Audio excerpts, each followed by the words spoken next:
Welcome back to the 365-Day Bible Challenge, Day 37, Exodus 10.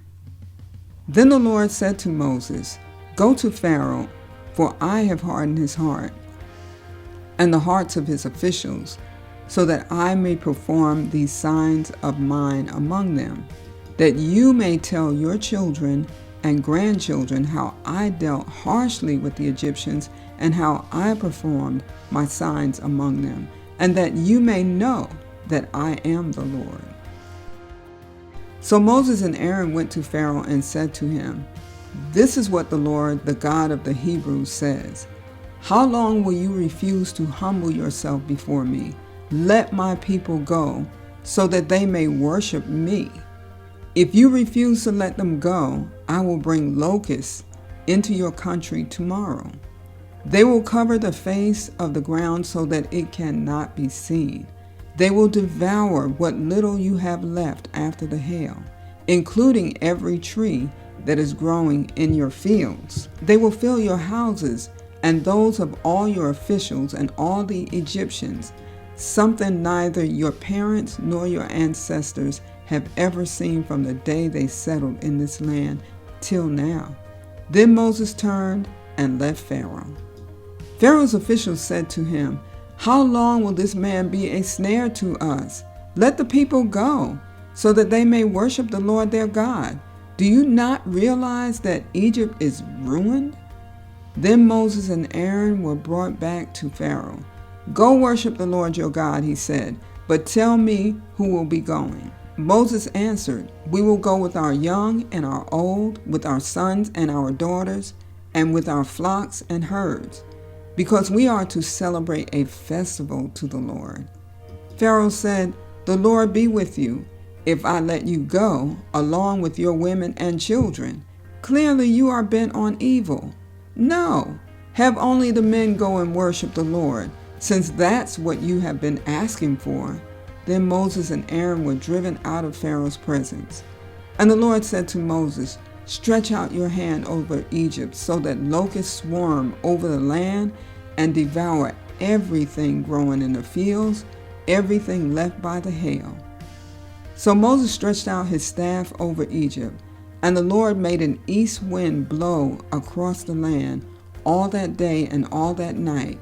By morning, the wind had brought the locusts. They invaded all Egypt and settled down in every area of the country in great numbers. Never before had there been such a plague of locusts, nor will there ever be again. They covered all the ground until it was black. They devoured all that was left after the hail, everything growing in the fields and the fruit on the trees. Nothing green remained on tree or plant in all the land of Egypt. Pharaoh quickly summoned Moses and Aaron and said, "I have sinned against the Lord your God and against you. Now forgive my sin once more, and pray to the Lord your God to take this deadly plague away from me." Moses then left Pharaoh and prayed to the Lord. And the Lord changed the wind to a very strong west wind, which caught up the locusts and carried them into the Red Sea. Not a locust was left anywhere in Egypt. But the Lord hardened Pharaoh's heart, and he would not let the Israelites go. Then the Lord said to Moses, "Stretch out your hand toward the sky, so that darkness spreads over Egypt, darkness that can be felt." So Moses stretched out his hand toward the sky, and total darkness covered all Egypt for 3 days. No one could see anyone else or move about for 3 days, yet all the Israelites had light in the places where they lived. Then Pharaoh summoned Moses and said, "Go worship the Lord. Even your women and children may go with you. Only leave your flocks and herds behind." But Moses said, "You must allow us to have sacrifices and burnt offerings to present to the Lord our God. Our livestock too must go with us. Not a hoof is to be left behind. We have to use some of them in worshiping the Lord our God. And until we get there, we will not know what we are to use to worship the Lord." But the Lord hardened Pharaoh's heart, and he was not willing to let them go. Pharaoh said to Moses, "Get out of my sight. Make sure you do not appear before me again. The day you see my face, you will die." "Just as you say," Moses replied. "I will never appear before you again." Exodus chapter 11. Now the Lord had said to Moses, "I will bring one more plague on Pharaoh and on Egypt. After that, he will let you go from here, and when he does, he will drive you out completely. Tell the people that men and women alike are to ask their neighbors for articles of silver and gold." The Lord made the Egyptians favorably disposed toward the people, and Moses himself was highly regarded in Egypt by Pharaoh's officials and by the people. So Moses said, "This is what the Lord says. About midnight I will go throughout Egypt. Every firstborn son in Egypt will die, from the firstborn son of Pharaoh, who sits on the throne, to the firstborn son of the female slave who is at her handmill, and all the firstborn of the cattle as well. There will be loud wailing throughout Egypt, worse than there has ever been or ever will be again.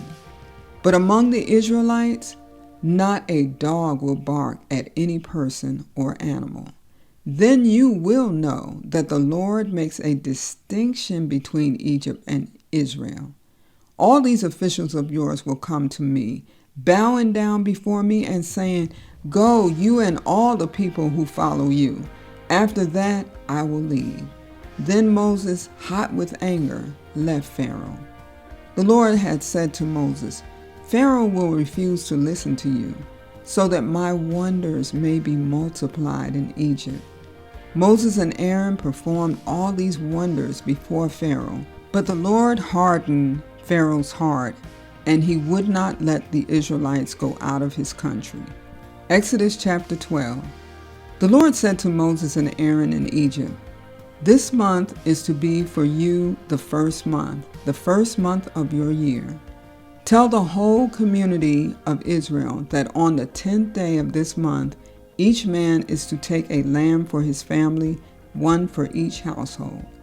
If any household is too small for a whole lamb, they must share one with their nearest neighbor, having taken into account the number of people there are. You are to determine the amount of lamb needed in accordance with what each person will eat. The animals you choose must be year-old males without defect, and you may take them from the sheep or the goats. Take care of them until the 14th day of the month, when all the members of the community of Israel must slaughter them at twilight. Then they are to take some of the blood and put it on the sides and tops of the door frames of the houses where they eat the lambs. That same night they are to eat the meat roasted over the fire, along with bitter herbs and bread made without yeast. Do not eat the meat raw or boiled in water, but roast it over a fire with the head, legs, and internal organs. Do not leave any of it till morning. If some is left till morning, you must burn it. This is how you are to eat it, with your cloak tucked into your belt, your sandals on your feet, and your staff in your hand. Eat it in haste. It is the Lord's Passover. On that same night I will pass through Egypt and strike down every firstborn of both people and animals, and I will bring judgment on all the gods of Egypt. I am the Lord. The blood will be a sign for you on the houses where you are, and when I see the blood, I will pass over you. No destructive plague will touch you when I strike Egypt. This is the day you are to commemorate. For the generations to come, you shall celebrate it as a festival to the Lord, a lasting ordinance. For 7 days you are to eat bread made without yeast. On the first day, remove the yeast from your houses. For whoever eats anything with yeast in it from the first day through the 7th must be cut off from Israel. On the first day, hold a sacred assembly. and another one on the seventh day. Do no work at all on these days, except to prepare food for everyone to eat. That is all you may do. Celebrate the festival of unleavened bread, because it was on this very day that I brought your divisions out of Egypt. Celebrate this day as a lasting ordinance for the generations to come. In the first month you are to eat bread made without yeast, from the evening of the 14th day until the evening of the 21st day. For 7 days no yeast is to be found in your houses, and anyone, whether foreigner or native born, who eats anything with yeast in it must be cut off from the community of Israel. Eat nothing made with yeast. Wherever you live, you must eat unleavened bread. Then Moses summoned all the elders of Israel and said to them, Go at once and select the animals for your families and slaughter the Passover lamb. Take a bunch of hyssop, dip it into the blood in the basin, and put some of the blood on the top and on both sides of the door frame. None of you shall go out of the door of your house until morning. When the Lord goes through the land to strike down the Egyptians, he will see the blood on the top and sides of the door frame, and will pass over that doorway. And he will not permit the destroyer to enter your houses and strike you down. Obey these instructions as a lasting ordinance for you and your descendants. When you enter the land that the Lord will give you as he promised, observe this ceremony. And when your children ask you, What does this ceremony mean to you? Then tell them, It is the Passover sacrifice to the Lord, who passed over the houses of the Israelites in Egypt and spared our homes when he struck down the Egyptians. Then the people bowed down and worshipped. The Israelites did just what the Lord commanded Moses and Aaron.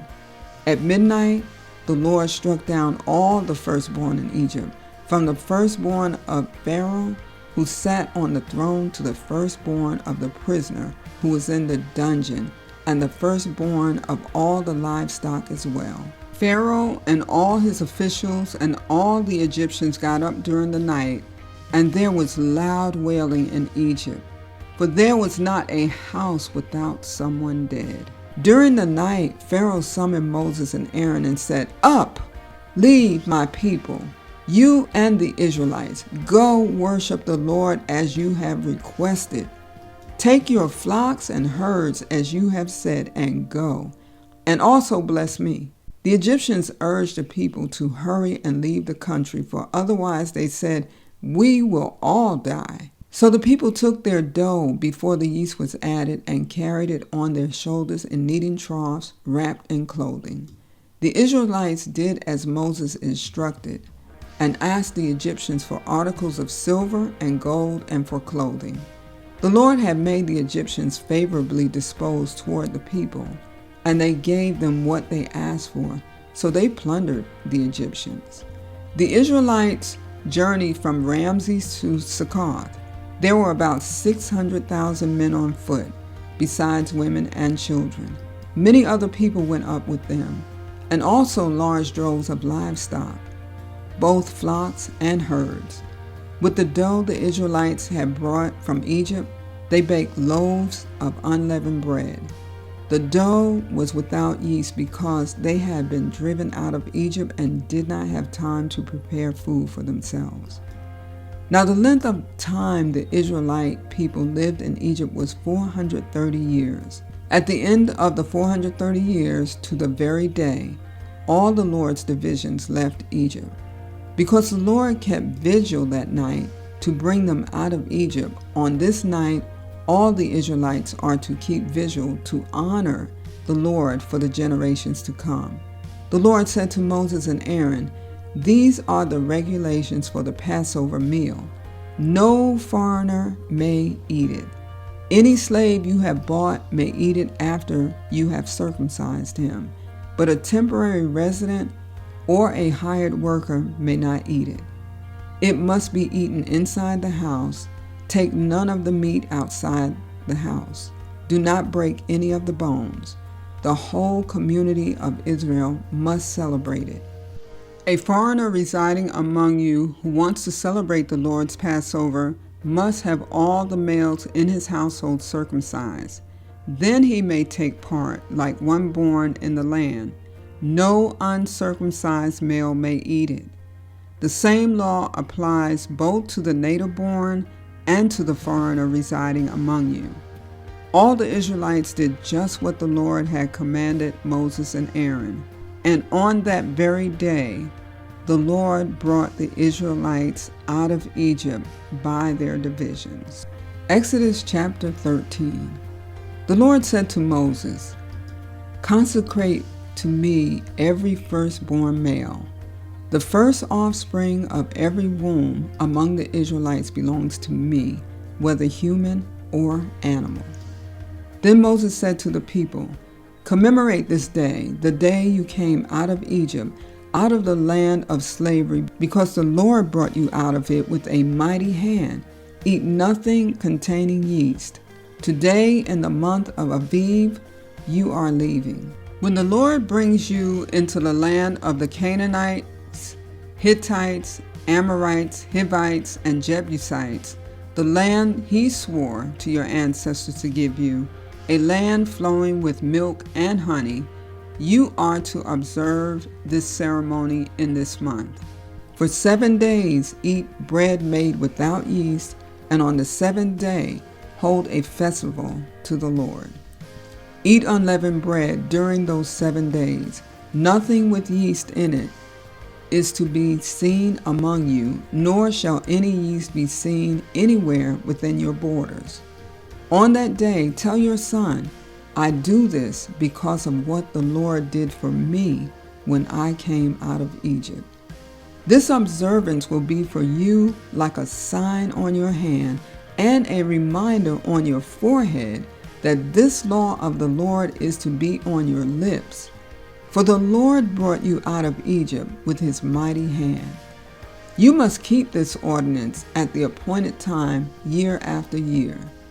After the Lord brings you into the land of the Canaanites and gives it to you, as he promised on oath to you and your ancestors, you are to give over to the Lord the first offspring of every womb. All the firstborn males of your livestock belong to the Lord.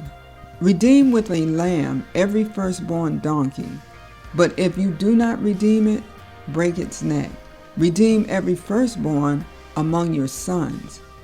In days to come, when your son asks you, what does this mean? Say to him, with a mighty hand, the Lord brought us out of Egypt, out of the land of slavery. When Pharaoh stubbornly refused to let us go, the Lord killed the firstborn of both people and animals in Egypt. This is why I sacrifice to the Lord the first male offspring of every womb and redeem each of my firstborn sons. And it will be like a sign on your hand and a symbol on your forehead that the Lord brought us out of Egypt with his mighty hand. When Pharaoh let the people go, God did not lead them on the road through the Philistine country, though that was shorter. For God said if they face war, they might change their minds and return to Egypt. So God led the people around by the desert road toward the Red Sea. The Israelites went up out of Egypt ready for battle. Moses took the bones of Joseph with him because Joseph had made the Israelites swear an oath. He had said, God will surely come to your aid, and then you must carry my bones up with you from this place. After leaving Succoth, they camped at Etham on the edge of the desert. By day, the Lord went ahead of them in a pillar of cloud to guide them on their way, and by night in a pillar of fire to give them light, so that they could travel by day or night. Neither the pillar of cloud by day nor the pillar of fire by night left its place in front of the people.